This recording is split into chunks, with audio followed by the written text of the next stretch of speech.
So one of the interesting things about these CSO pipes that are throughout the city, there's about 450 of them throughout New York City overall. And some of them are pretty small and insignificant, and some of them are massive. So for instance, out of that 450 in the city, there's only 15 of them contribute 50% of the volume.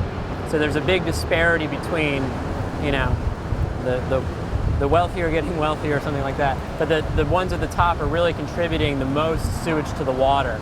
And Newtown Creek's similar. There's 22 here, and there's 4 out of that 22 that contribute 90% of the volume of sewage to the creek. So that one's actually pretty insignificant. There's one at the very end of the creek that you can actually see right there. See that sort of black hole in the concrete wall? So that's the end of Dutch Kills. And that CSO, which is called BB026, its formal name, is the 4th biggest in the creek and discharges somewhere in 300 million gallons of sewage and stormwater every year. We don't really know exact numbers because they don't have real tracking devices to monitor the flow on them. The city has modeling, they use modeling numbers and stuff like that, but even that data is really hard to get. So it's, we'll say, around 300 million gallons a year.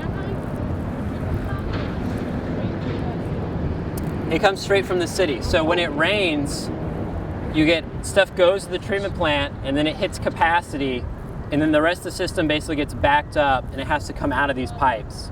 So, and the reason for it is that we built our treatment plant, we built our sewage system in a kind of reverse order. We built pipes that connected homes and streets, and those pipes took sewage straight to the waters. So we built a sewer system, and then later we put treatment plants online. And so up until even the 80s, you had sections of New York that were discharging raw sewage straight to the harbor every time you flushed. So we've really been slow to get to a sort of modern standard. So because we've done it that reverse order, it's really hard to fix because all these pipes are in place, and a lot of it's also gravity fed too. So it's hard to, you can't just like move a pipe a certain way or redo it. So what they are trying to do to fix it is they do stuff like upgrades to treatment plants, create more capacity there to treat more water. In some places they build holding tanks that will, instead of the water coming out here, they would build basically a big tank on the other side of that wall. They would hold it. When the rain subsides, it would go from there to a treatment plant.